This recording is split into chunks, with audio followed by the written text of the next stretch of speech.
अनंत यात्रा में आपका स्वागत है। डॉक्टर विजय दीक्षित का अभिवादन स्वीकार कीजिए। बिरसा कल का नहीं, आज का युवा है। जी हाँ, कोविड-19 महामारी ने दुनिया भर में जिंदगी को हिला दिया। महामारी के बावजूद प्रत्येक देश, प्रत्येक व्यक्ति आगे बढ़ने की इच्छा को नहीं रोक पाया। इस मुश्किल समय में भी हर व्यक्ति समय के पार जाना चाहता था, सफलता को आत्मसात करना चाहता था और भारत ने यह कर दिखाया। इस कठिन समय में हमारे डॉक्टर्स, अग्रिम पंक्ति के कार्यकर्ता और भारत के टीकाकरण अभियान ने दुनिया के सामने एक मिसाल रख दी कि विचार है तो जुनून है और जुनून है तो हिम्मत है। अतः आज बिरसा मुंडा का त्यागमय जीवन याद किया जाना चाहिए।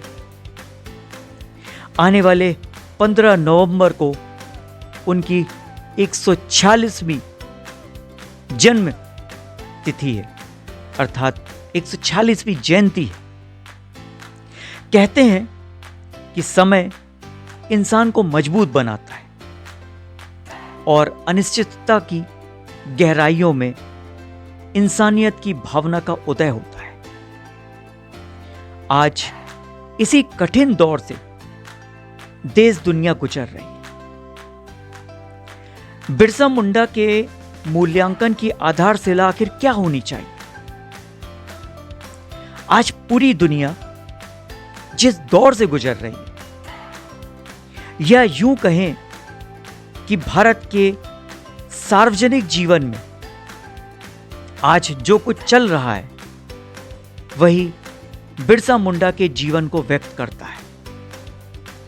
स्वतंत्रता संग्राम के संघर्ष में जिन हस्तियों ने प्रत्यक्ष अप्रत्यक्ष सक्रियता दिखाई, उनकी प्रतिभा का प्रभाव स्वतंत्र भारत के रूप में दिखा।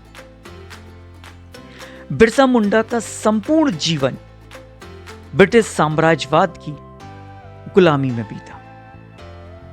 उन्होंने पराधीन भारत में जिन समस्याओं का सामना किया, स्वतंत्र भारत उन समस्याओं का सामना ना करे, इसके लिए उन्होंने भारत को स्वतंत्र कराने का बीड़ा उठाया।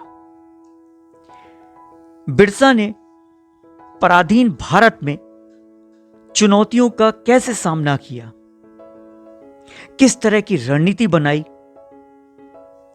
वक्त के अनुकूल किस तरह से निर्णय लिए गए, ये सब विचार आज की तिथि में गौण हो चुके हैं। मुख्य है कि देश को उन्होंने आजाद किस तरह से कराया।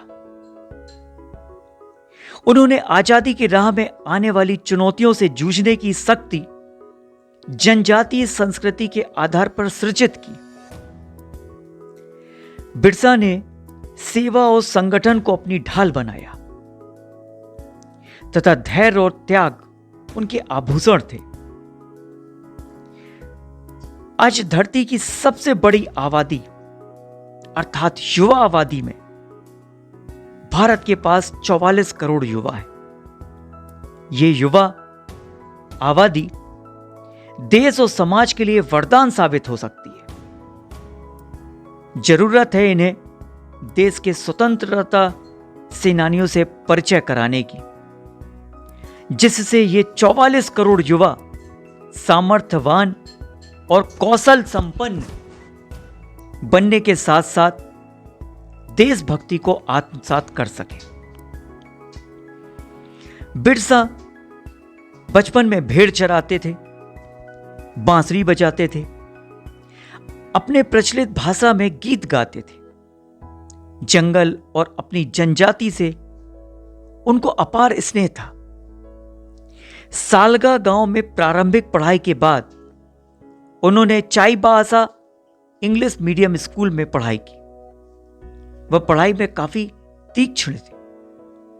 प्रारंभिक शिक्षा प्राप्त करने के बाद उन्होंने अपने पिता से क्रिश्चियन मिशनरी में पढ़ने की इच्छा व्यक्त की। कहा जाता है उस समय क्रिश्चियन स्कूलों में दूसरे धर्म के विद्यार्थियों को पढ़ने की अनुमति नहीं थी। फिर ना चाहते हुए भी धर्मांतरण करना पड़ा, उनको अपना धर्म बदलना पड़ा। क्रिश्चियन स्कूल में दाखिला लेते वक्त बिरसा मुंडा का नामकरण बिरसा डेविड किया गया। अंग्रेजी शिक्षा के दौरान ही बिरसा मुंडा को अनुभव हुआ कि अंग्रेज सरकार हम भूमि पुत्रों को जबरन धर्मांतरित करके उनके बाइबल हमें सौंपकर अपनी जमीन छीनना चाहते हैं।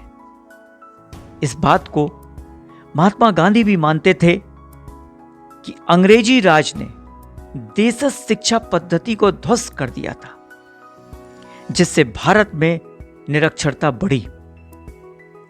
अभावों व गुलामी के दिनों में भारत के पास यह क्षमता थी। आज भारत में युवा के लिए एक नई शिक्षा नीति सामने आई है,